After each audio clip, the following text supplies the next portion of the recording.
ઘણી વખત એવું જોવા મળે છે કે જે વ્યક્તિ ભગવાનની વધુ પૂજા પાઠ કરે છે તે જ સૌથી વધુ દુખી હોય છે, જ્યારે કોઈ નાસ્તિક વ્યક્તિ જે ભગવાનમાં નથી માનતો, ક્યારે પૂજા પાઠ નથી કરતો, ક્યારે સંતોનો સંગ નથી કરતો, તે સૌથી વધુ સુખી જીવન જીવે છે.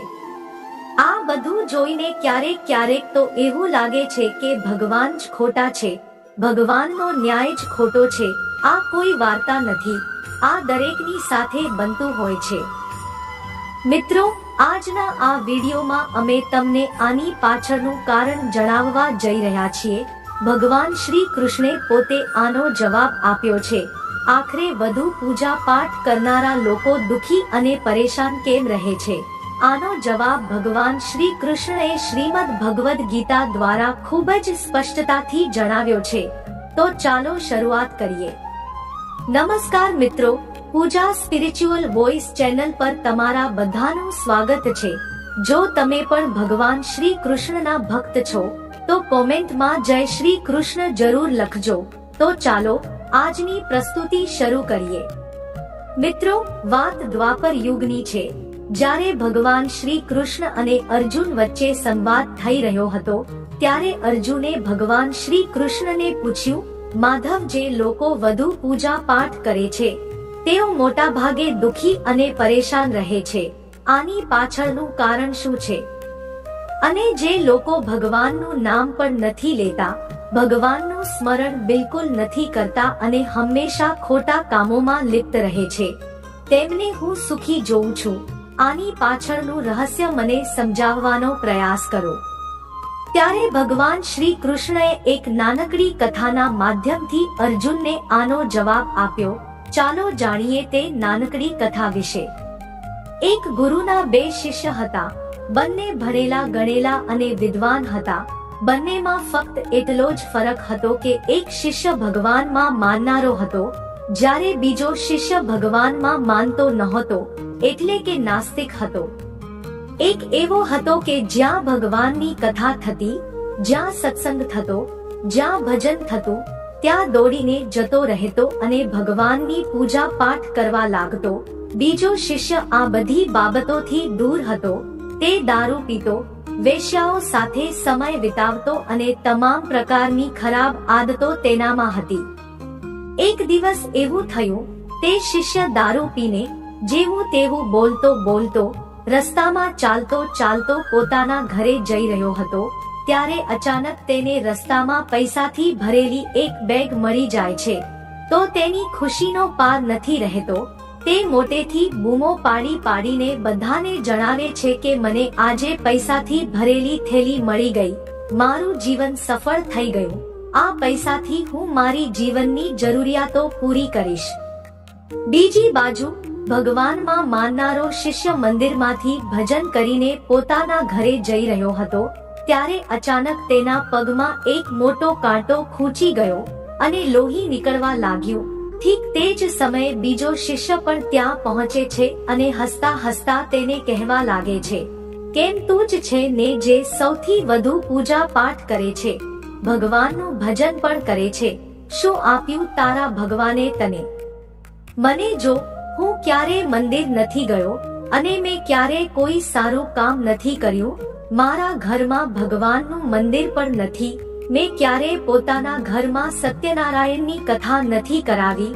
ભગવાન સમક્ષ ક્યારે માથું નથી નમાવ્યું. તો પણ હું કેટલો સમૃદ્ધ છું, ધનવાન છું. મારી પાસે પૈસાની કોઈ કમી નથી. સૌથી વધુ સુખી જીવન હું જ જીવી રહ્યો છું. ભગવાનમાં માનનારા શિષ્યને તેની વાત ખૂંચવા લાગી. તેણે મનમાં વિચાર્યું, હા, આ તો સાચું બોલી રહ્યો છે. હું કેટલી પૂજા પાઠ કરું છું અને તે કંઈ નથી કરતો, તો પણ તે કેટલો સુખી છે. આટલું વિચારીને તે પોતાના ગુરુ પાસે જતો રહે છે અને આ જ પ્રશ્ન ગુરુને કરે છે. ગુરુ હસીને બોલે છે, ભગવાન જે કરે છે તે સારા માટે જ કરે છે. જેની જેવી યોગ્યતા હોય છે તેને તે મુજબ જ ફળ આપે છે. હવે તારા પ્રશ્નનો જવાબ સાંભળ. ભગવાને તારા પગમાં જ કેમ કાંટો વગાડ્યો અને તેને પૈસાથી ભરેલી થેલી કેમ મળી?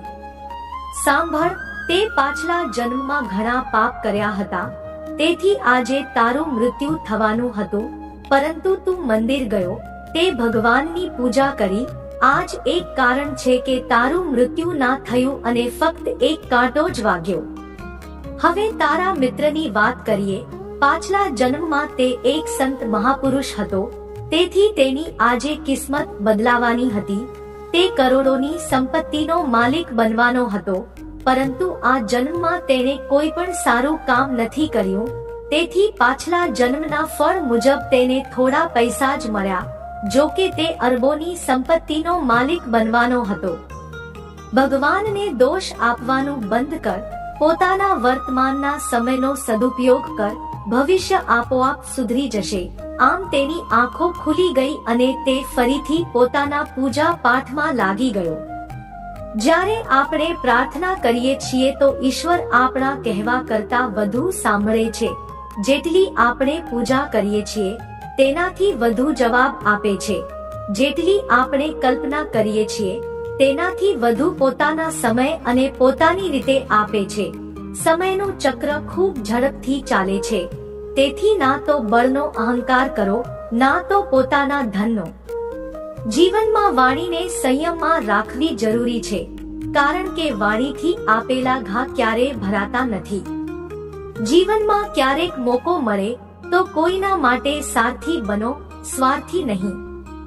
જેમ પાણીને જો દૂધમાં ભેળવવામાં આવે તો તે દૂધ જેવું થઈ જાય છે, પરંતુ એ જ પાણી જો કીચડમાં ભેળવવામાં આવે તો કીચડ બની જાય છે. હંમેશા એવું કામ કરો જે સાચું હોય, એવું ના કરો જે સરળ હોય. નિકટતા અને ગરીબીએ ભણાવેલો પાઠ માણસને અંદરથી બદલવા માટે મજબૂર કરી દે છે. જે રીતે વાત કરો છો તે રીતે સાંભળવું પણ પસંદ કરો. ઈશ્વરને પોતાનો સૌથી નજીકનો મિત્ર બનાવી લો, કારણ કે પરમાત્મા જ એક એવા છે જે ત્યાં સુધી સાથ આપે છે જ્યારે આખી દુનિયા આપણો સાથ છોડી દે છે.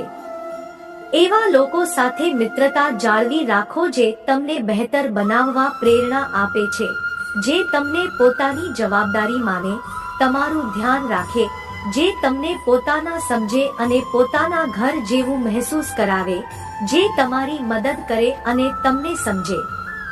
અમીરી ગરીબી સાથે આને કોઈ લેવા દેવા નથી. રોવા વાળા મહેલોમાં પણ રડે છે, અને જો કિસ્મતમાં ખુશી હોય તો ઝૂંપડીમાં પણ હાસ્ય ગુંજે છે. વિશ્વાસમાં એ શક્તિ છે જેનાથી ઉજ્જળ દુનિયામાં પ્રકાશ લાવી શકાય છે. વિશ્વાસ પથ્થરને ભગવાન બનાવી શકે છે, અને વિશ્વાસ ભગવાને બનાવેલા માણસને પથ્થર દિલ બનાવી શકે છે. કોઈની યાદોમાં ગુંગળાઈને મરવા કરતા સારું છે કે તમે પોતાની તાકાતને પોતાના લક્ષ્ય પર લગાવો અને એટલા સફળ બની જાઓ કે એક દિવસ તમને છોડનાર વ્યક્તિ પસ્તાવા લાગે. સફળ વ્યક્તિની ચમક લોકોને દેખાય છે, પરંતુ તેણે કેટલો અંધકાર જોયો છે એ કોઈ નથી જાણતું. જો સપના સાચા ના થઈ રહ્યા હોય તો રસ્તો બદલી લો, સિદ્ધાંતો નહીં. તો મિત્રો, આજ માટે બસ આટલું જ. આશા રાખીએ છીએ કે અમારા દ્વારા આપેલી જાણકારી તમને પસંદ આવી હશે. જો આ વિડિયો તમને ગમ્યો હોય તો લાઈક અને શેર જરૂર કરજો. જો તમે અમારી ચેનલને સબસ્ક્રાઇબ નથી કરી તો જરૂર કરજો. અને હા, વિડિયોને અંત સુધી જોવા બદલ તમારો ખૂબ ખૂબ આભાર.